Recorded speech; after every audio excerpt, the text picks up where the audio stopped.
What if the most powerful response to being disrespected was not to argue, not to defend, and not even to forgive, but to do something else entirely? What if the sting of an insult could become the very key to unlocking your deepest spiritual power? Stay with me as we explore the profound, Jungian-inspired ways evolved women reclaim their dignity. You have been told to set boundaries and speak your truth. But what if the most revolutionary act in the face of disrespect is a profound and strategic silence? We are not talking about weakness. We are talking about a level of psychological mastery that makes you unshakable. Today, we dive deep into the wisdom of Carl Jung to find it. Imagine someone throws a stone into a pond. A young, shallow pond reacts violently with great splashes and muddy turmoil, but the deep, ancient lake absorbs the same stone with only a quiet ripple, its vast stillness remaining undisturbed. Today, we learn how to become the lake, how to cultivate the inner depth that makes you impervious to the stones of disrespect. There is a moment in a woman's journey when disrespect hits her, and something inside doesn't shatter anymore. It is a quiet click, a subtle shift in the tectonic plates of her inner world. She feels the tremor of the disrespect. Yes, but she is no longer at the epicenter of the earthquake. This is not numbness. This is not denial. This is the awakening of a woman who has learned to hold her center, even when the world around her forgets her worth. What we are about to explore today goes beyond the typical advice. We are diving into the deeper psychological terrain that the great psychoanalyst Carl Jung mapped out for us, where true transformation happens not in reaction, but in consciousness. By the end of this journey, you will understand why the most spiritually evolved women respond to disrespect in ways that might seem counterintuitive. Yet they're profoundly powerful. Jung believed that our greatest wounds often become our greatest teachers. And nowhere is this more evident than in how we learn to dance with disrespect. Picture this. Someone speaks to you in a way that once would have sent you spiraling into defense mode, explanation mode, or utter collapse. But now, something different happens. You feel the sting, you acknowledge it, and then you watch it pass through you like weather moving through an open sky. This is the first gift of spiritual maturity. Jung called it the development of consciousness, the ability to witness our own experience without becoming completely identified with it.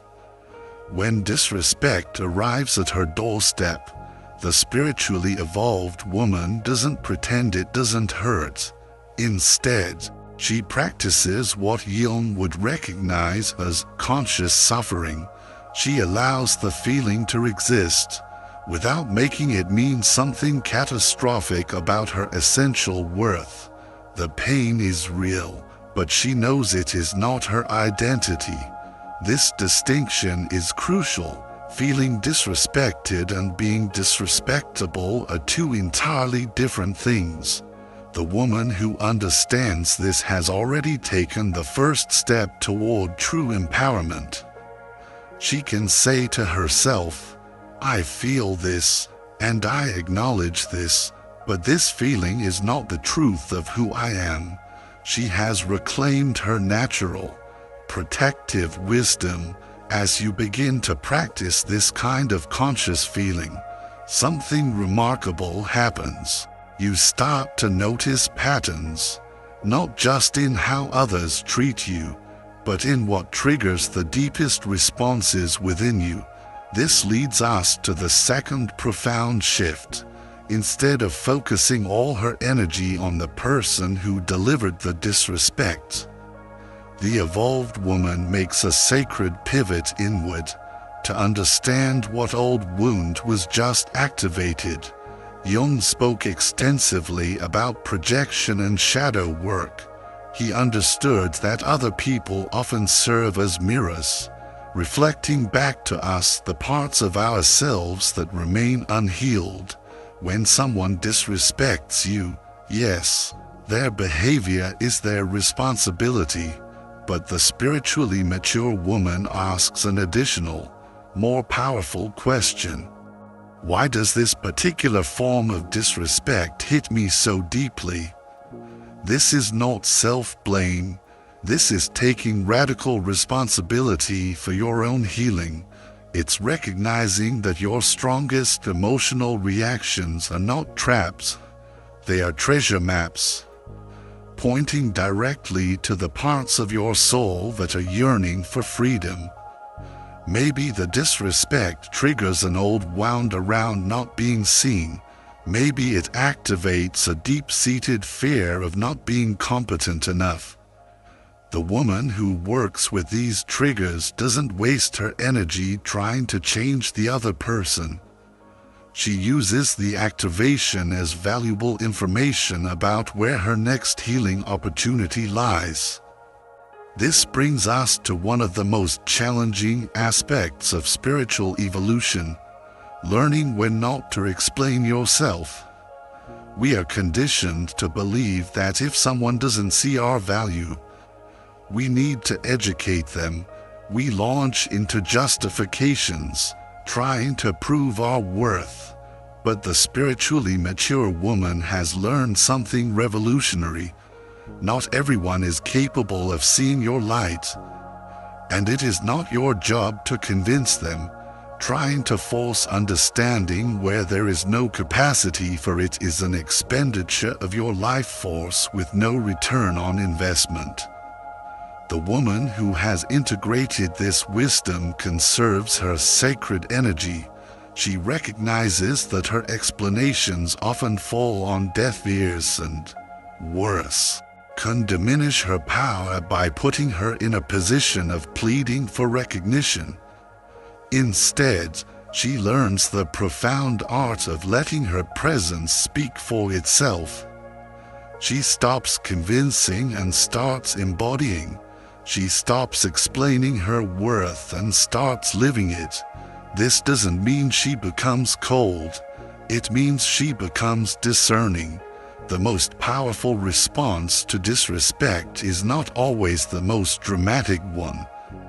Sometimes, it is the quiet recognition that this person has shown you who they are, and you can now adjust your interactions accordingly.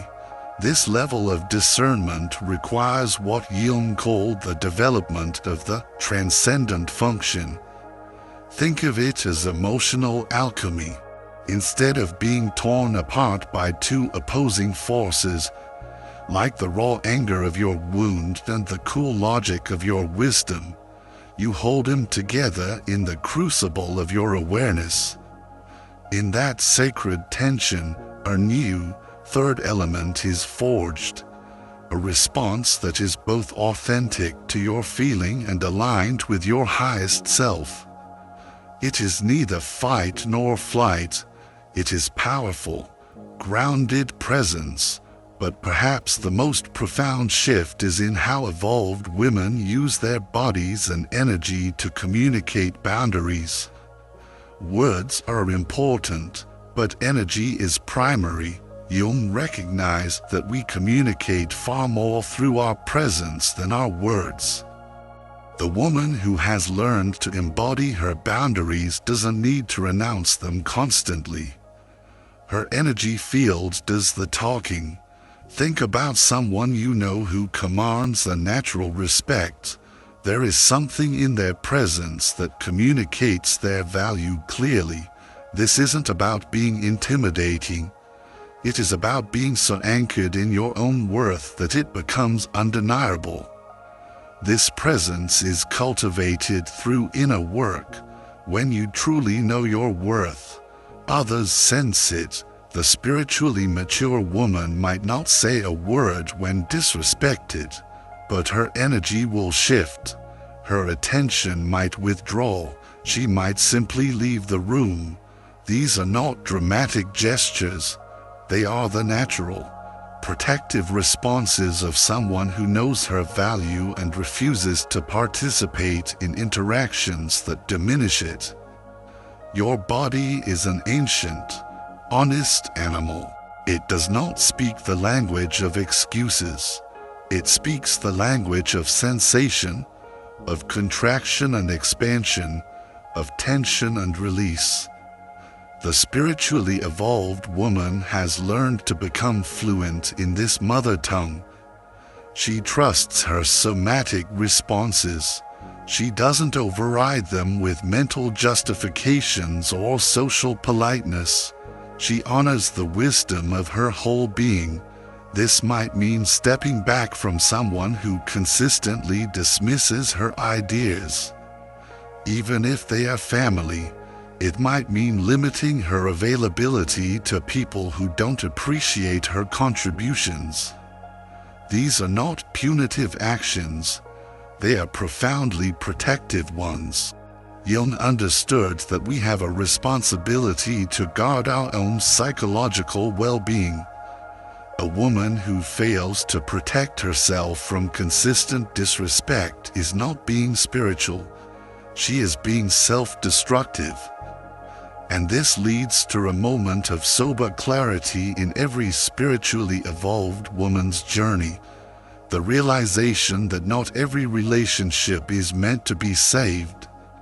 Some people will consistently choose to misunderstand her, undervalue her, or treat her poorly, and it is in the full, sober acceptance of this painful truth that some people will simply choose not to see her, that the spiritually evolved woman finds her ultimate freedom. This acceptance is not a surrender, it is a graduation. It moves her out of the classroom of trying to change others and into the practice of building a life that reflects her own profound worth. So, what does this life look like? What are the practical, powerful actions she takes to protect her garden and cultivate her own light? Regardless of who is capable of seeing it, that is where our journey continues. We left off at a pivotal moment of acceptance, the sober recognition that some people will simply choose not to see our worth. This isn't a tragic ending, it is a powerful beginning. It is the graduation from the exhausting work of trying to change others to the sacred work of building a life that honors ourselves. So, what does this courageous new chapter look like? It begins with the most loving action she can take, the art of conscious withdrawal.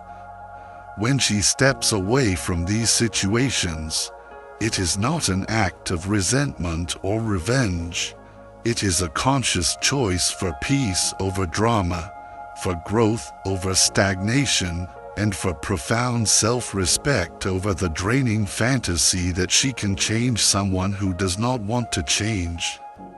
The psychologist Carl Jung called this courageous process individuation, the sacred, lifelong journey of becoming who you were always meant to be, separate from the projections and expectations of others. It is the soul's heroic quest for its own truth. The woman walking this path learns to see withdrawal not as a failure, but as an act of profound wisdom. She understands that her soul is not a weed that can grow anywhere, but a rare orchid that requires a specific climate to bloom, and so she becomes the tender, wise gardener of her own life. When she removes herself from situations that consistently disrespect her, she is not running away, she is moving toward alignment. Let's be honest, this requires tremendous courage. It often means disappointing people who have grown comfortable with your compliance. It means being the villain in someone else's stories so that you can be the hero in your own. It means trusting your inner wisdom over the external pressure to maintain connections that harm your spirit. The woman who has embraced this stops trying to be everything to everyone. She becomes willing to be misunderstood by some in order to be truly known by those who matter. As she practices this selective withdrawal, something magical begins to happen. It is a law of energetic resonance. When you stop vibrating at the frequency of self-abandonment, you naturally cease to attract those who require it from you. When you stop explaining your worth to those who cannot see it, you create a sacred space for those who recognize it immediately. But perhaps the most profound transformation happens in her relationship with pain itself. Every experience of disrespect, rather than being simply endured, becomes material for deeper understanding. This is the art of the emotional alchemist. She takes the raw, heavy lead of a painful experience and, through the fire of her own consciousness, transforms it into the shimmering gold of wisdom. She learns that disrespect is information about the other person's level of consciousness, information about her own remaining areas of vulnerability, information about where her precious energy is needed and where it is being wasted. This doesn't mean she enjoys being disrespected. It means that when it happens, she is able to extract priceless value from the experience. She can ask, "What is this teaching me? What boundary needs to be strengthened? What old story is now ready to be released?" This transformation requires what Jung called the union of opposites. She must hold both her hurt and her strength, her vulnerability and her power, her disappointment and her hope, and in doing so, she develops what could be called psychological immunity. It doesn't mean the virus of disrespect never enters her field, but her system now recognizes it, neutralizes it, and creates antibodies of wisdom from the encounter, making her stronger and more resilient for the future. This resilience fundamentally changes her relationship to reactive behavior. Reaction is the past driving the present. It is the wound at the wheel. Response is the present moment being met by the whole, integrated self. It is your wisdom at the wheel. The spiritually mature woman has learned to create that sacred space between the stimulus of disrespect and her response. From this place of conscious awareness, she chooses. She might choose to address the situation directly and calmly. She might choose to remove herself, but whatever she chooses, it comes from her center, not her wounds. This ability to respond rather than react is perhaps the greatest gift of spiritual maturity.